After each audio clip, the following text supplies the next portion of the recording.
Welcome to Toffee TV. It is the instant match reaction. Everton have gone to Brighton and Hove Albion, so we've had to beat two teams. And we've won 1-0 with a Ndiaye penalty just before half-time. What is this? What is this feeling? What is this feeling? I don't know what it is, but I like it. Back-to-back wins for the Toffees under David Moyes. On what? I mean, listen, our team resembled the opening scene of Saving Private Ryan. Let's be honest. Dominic Calvert-Lewin after 13 minutes. Mangala goes off with 10 minutes left. Can't be replaced because of the substitution slots, which is absolutely crazy, by the way. What a mad thing that is that we have. We have concussion subs, but we just don't have general injury subs. That is mad. The walking wounded, other players, but we got through it. We held on in what seemed like a second half that was removed from the normal time and space continuum. It was like in Interstellar, when they flew down to that planet and they were like, this is going to cost you a year. This is going to go. That's what it was like.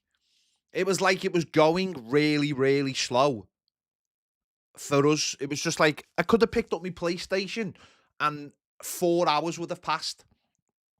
It was just like, you'd look away and go and look back and 5 seconds would have changed. It was horrible. It was absolutely horrible. It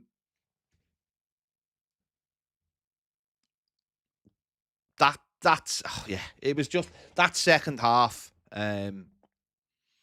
was just a mad second half of just making sure everybody put their bodies on the line. And I tell you what, they all did, because I don't think the goalkeeper had a save to make. I don't think they had any big chances. I think they had one. I think we had the one big chance in the entire game. So they can't complain too much. They had loads of the ball, what you'd expect them to.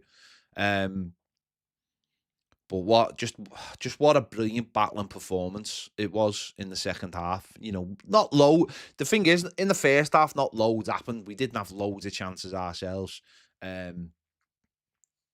We were continually getting battered down the left-hand side, and obviously we had to keep on obviously doubling up on people, and it was difficult because of their pace, but we dealt with it in the middle. But once we got that goal and once we had something to cling on to, it was like every single player put a shift in. Now, it doesn't mean every single player played well, don't get me wrong, but every single player put a shift in today. And when you think our last away game was that turgid game against Bournemouth, where everyone just seemed to be going through the motions, today it just felt like, and the mad thing was, it wasn't even like, you know, hanging on. Don't get me wrong, from a fan point of view, it was nerve-wracking, because you know how big today is. I mean, you only have to look at the table now to see the gap between us and Wolves, and then the bottom three. So from that point of view, clinging on was absolutely massive. So there was just having that feeling. But I think we never allowed them to get too many. As I said, Jordan Pickford didn't have any saves to make. He didn't have one save to make. We put blocks in. We got loads of people around the ball. Jake O'Brien at right back has been, you know, goes in there and adds another centre back in there when we need it. But he's also really tidy on the ball, so that helps. The Idrissa Gana Gueye, wow. He was absolutely incredible today. Absolutely incredible. He's just everywhere, isn't he? He's just everywhere. He's still not worth £130,000 a week. But we've got to give him a new contract, that's for sure. They can complain all they want. I don't understand. I don't understand what they were complaining about. I really don't, for the penalty. It's a stone wall penalty. You'll see a few decisions today. Certainly the Arsenal red card and Ndiaye's yellow card. How can you be booked for pretending to be a seagull? How can you be booked for that? And do we know he was pretending to be a seagull? He might be a big Philadelphia Eagles fan. He might be banging to the NFL and was showing his love for the Philadelphia Eagles. How can you book for someone for doing a bird celebration? Yeah, that can't be it. But for the penalty, it's a penalty. The lad punches it. Once you've decided that it's not a foul, because it's not a foul, just because two players go for the same ball and one is stronger than the other doesn't not make it a foul. There's too many footballs become far too soft in the way we look at fouls these days. Just far too soft. It's a penalty. He punches it out for a corner. Therefore, it's a penalty. What are you complaining about? Football is just mad that if you don't think that is a penalty, honestly, get over you. Brighton fans, you've got it good. You've got it good. You're living in stellar times. You've got it really, really good. But you must know that that's a penalty. It's crazy to think it wasn't. It was actually crazy that we got it, because that normally doesn't happen to us. Normally we don't get those decisions. But it's a penalty. It's a penalty. So I don't know. Maybe Ndiaye was taunting Ned. I don't know. And his and the seagull stuff. But I honestly can't believe he got booked for that. I really can't. So obviously we've gone in 1-0. Dom's gone off. That is a blow. That's a blow to us. Obviously, once we get past this game and the adrenaline and all that, that is a blow to us, because I think what we saw was Betto just doesn't offer. I'm going to be as nice as I can now. He doesn't offer the same kind of presence up front, and it's why Schmidt was being set up to be the next number 9 in many ways for us. So we'll have to see. It was a jump. He came down. He's obviously pulled the hamstring. It did make me laugh watching it on TV, the commentators saying about like how injury prone is, considering this is a lad who's played or been involved in every single game this season, and I think he missed something like 5 games last season.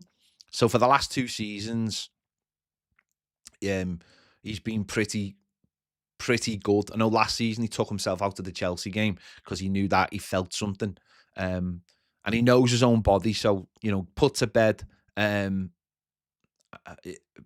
anything of like, well, Dyche knew how to, Dom knows his own body. He does his own warm-ups before games. He'll do his own stuff for training. He's not going to have changed anything just because the manager's changed. And it's just one of those things. It is crazy that a few weeks ago we had 4 strikers. We had Schmidt back with Brozier. I think it was against Chelsea, didn't he? That Schmidt went on the bench instead of Brozier because obviously he couldn't play against them. And now we've only got 1, which means that if Dom is bad, we really do need to dip into the market for a new striker. We need a striker who's more like Dominic Calvert-Lewin, because Betto didn't fill me with that. I know it was the first sort of long minutes that he's had, but he just doesn't fill me with any confidence in having to play back to goal. The ball just keeps coming back. I think a big part of the reason why we couldn't get out of our own half in the second half was because Betto just can't play with his back to goal. And with the Core was not good. Let's be honest today. The Core was not good. His numbers were shocking in terms of defensive work and given and it was good. He did have to come off. But I thought the subs were good as well. I thought we made the subs at the right time. They were sensible. Lindstrom couldn't get in the game because his game was mostly defensive today. He couldn't get in the game, and we brought Patterson on, we brought Young on, and we used the subs a lot better. James Garner coming back, that's really positive. Hopefully, maybe Tim Aburin plays on Monday in the under-21s, and then he gets some minutes in his leg, and he's available in the next couple of weeks as well. That'd be massive for us as well. So we've got those options. Obviously, Mangala will be. Hopefully, it'll just be like an impact injury that he just couldn't carry on from. Hopefully. I mean, the last thing we need is to be losing Dom and Mangala in the same game. Um, but we will have backup midfielders, obviously. But Dom is the most important one for me because no one can play. No one at this club can play like him up front, and the only one who's can get near to him back to goal is Schmitty, and I don't think he does get anywhere near him, to be honest. So, from that point of view, it is worrying. But let's assess that obviously tomorrow or Monday when we hear more. I'm sure David Moyes will be talking right now, probably is already done his after match. So I'll catch up on that after I've done this. And they probably won't know. They'll know that Dom's done his hamstring, but how long it is and what grade it is, they probably won't know. To be honest, don't give me that. Honest to God, don't give me that nonsense in the comments about Dominic Calvert-Lewin, because you haven't got. Honestly, if you can't see that Dominic Calvert-Lewin's our best centre forward, then you don't understand football. I'm afraid you just don't understand football, and what he offers us as a centre forward. You don't. If you can talk about him, compare him to other centre forwards who play for other clubs, but don't talk about him in terms of the players who play for our club. Because if Betto's supposed to be the second best striker, there's the pudding. The proof in the pudding was out there today. So you're showing your inability of knowing anything about football if you think losing Dom is fine. Betto can't play back to goal, and we saw Dom last week. His ability is when he's got players around him. Yeah, it'll just be dead interesting now. I think the manager knows he needs centre forwards anyway. But again, losing Brozier just shows you the impact of that as well. Is massive because he's but we took that risk by bringing him in with the injuries, didn't we? We knew it was a chance. It was a chance that he would get injured again because he does. So we'll wait and see. I'll tell you what my bias with Dominic Calvert-Lewin is. My bias is I know he's the best striker at the football club. That's my bias with Dominic Calvert-Lewin. That's the simple facts. Dominic Calvert-Lewin is the best striker Everton have got. They're the facts. They're the simple facts. Out of the 4 centre forwards that Everton have got, Dominic Calvert-Lewin is the best centre forward. So if you think Betto is better than Dominic Calvert-Lewin, then I'm afraid you haven't been watching the same games I've been watching. Simple as that. Betto doesn't know how to defend from the front. He doesn't know how to play with his back to goal. He doesn't know how to hold the ball up. Everything has to go down the channels. And immediately when you put the ball down the channels, it becomes a 50-50 ball, which oftentimes he loses. His merits are when you put the ball in front of him and we're in, but that's not the way certainly we play. Certainly in the second half of games when it starts getting a little bit harder for us. So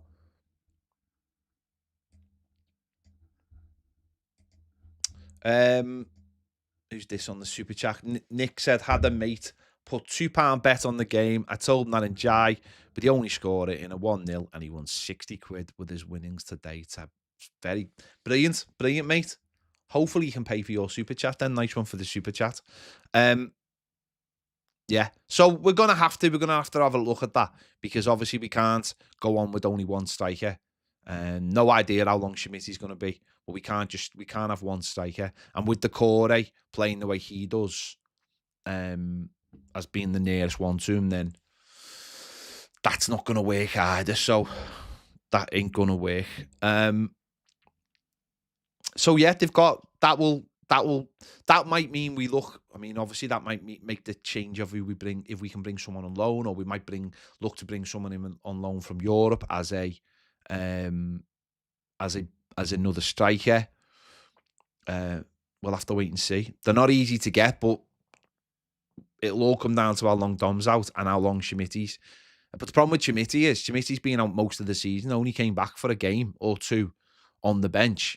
So is it the same injury? Is it a different injury? Can you trust that situation? I mean, people can shout as much as they want about Delap in the comments, but Everton ain't buying Delap, are they, right now? They ain't buying Delap right now. And the chances of getting them at the end of the summer, in the summer, sorry, are, well, I think there'll be a lot of good teams looking at them. Joker in the comments says Navy game, but I think we 100% won through the mental side. Brighton were insanely rattled. Yeah, they looked like rattled. They looked rattled at the end. The players, the fans looked rattled as well. Yeah, so which is great, isn't it? It's great when you can get under the skin. It's great when you can get under the skin of the home fans. It really is. It really is. It adds just a little dimension to the game, doesn't it? So, yeah. Yeah. For Everton, it's just about getting those fit players back. As I said, great that Garner got some time today, and he hasn't had to go into the under-21s. We haven't got the luxury of him going into the 21s. I thought he did all right when he came on today. We haven't got the luxury, but Irabunan might play the under-21s on Monday. I think we're playing Wolves, aren't we? Which we've been fortunate they got moved to Monday because now we can have a little look at them. And then it's, if we've got those two, it adds another option, and the manager can decide what he wants to do with the core, how it works. But obviously we need to know more about Dom's injury. We need to know more about Mangala's injury. There was a certain irony of Mangala going off injured when on Friday there was rumours on social media that he'd picked up a hamstring injury. There is somewhat an irony in that. That's happened, but no. What another thing I would say as well is all that Dyche fit bollocks. Oh my God, what a load of nonsense. Because our players don't look like properly fit. Like some of our players look knackered after an hour today. So that's another thing. And maybe that's why we've picked up injuries, is that they're being asked to do more and they're picking up injuries because of it. Dom's being asked to get round the pitch more. The core, getting asked to press. So he's looking tired a lot earlier. This is something we're going to have to deal with. But if picking up wins causes injuries, then I'll take those injuries. Maybe that's like what Ange... Maybe that's like Ange's like at Tottenham going, see, I told you, this is what happens. Darren says, Betto can finish, Dom can't. Well, Dom finished last week, and Betto doesn't ever get in the areas to score. So, right there, I think... Dom's... Can I just say, and I'm not... Everyone can have their opinion, Dominic Calvert-Lewin's a much better striker than Betto. It's why every manager would pick Dom over Betto. It's as simple as that.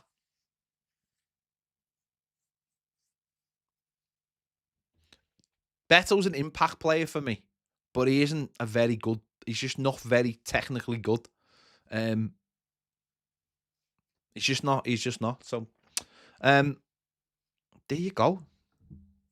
Listen, back-to-back wins. It's crazy how...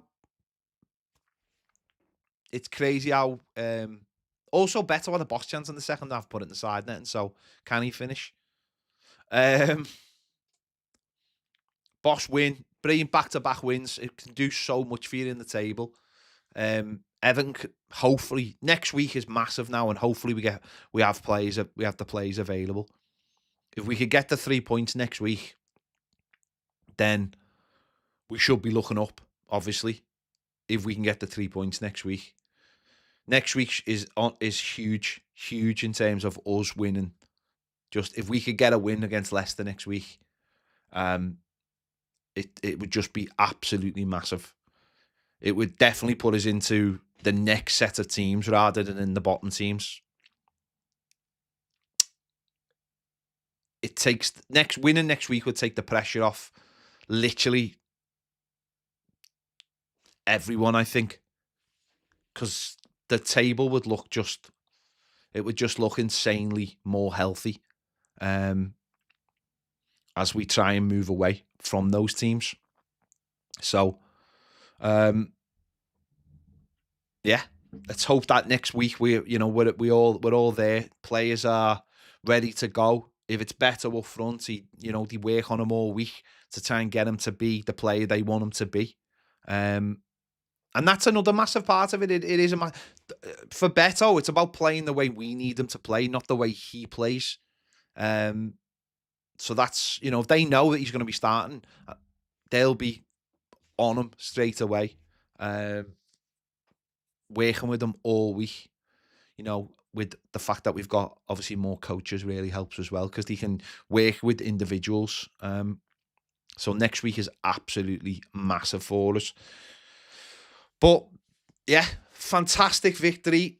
Can enjoy the rest of our weekends. I'm sure the coaches coming back from Brighton right now are absolutely bouncing. I imagine they will. Only the second win that those fans will have seen away all season. And hopefully we can add to that as we go on for the rest of the season. Because we had to win. We had to win some games like this. We have to beat teams who are above us. It can't just be, the pressure just couldn't be on beating the teams who were below us. It had to be about beating some who were above us as well. And showing people that were capable of that. And I think in the 2 games, we've shown different things in the both games. Spurs first half, we showed we can play, we are a decent side. And today we showed not only we can be defensively very strong, but we can have a little bit more about us as well, which simply wasn't there before. We defended and just defended and defended. Whereas today, I think we had a bit more about us. So, brilliant win. Happy with that. We will obviously find out more from the manager about the injury situation. But the fight is there. The spirit is there. It brings all the fans in with it as well. The fans will have been loving that today, I'm sure. The shirts would have been getting thrown in there. That's, you just gotta love a fighting performance where it feels like, I mean, not everything's going against you, but just brilliant. I think they're the special wins. They're the special wins. Yeah, big week. Go and get some players. Hopefully the owners have looked at that. They looked at 2 wins and gone, let's back this fella. Let's back this fella. And hopefully that's what happens in the next week before we play Leicester. There you go. Right, I'm going to go and sort out my player ratings. Check out Baz's videos as well. And I'll see you in a bit.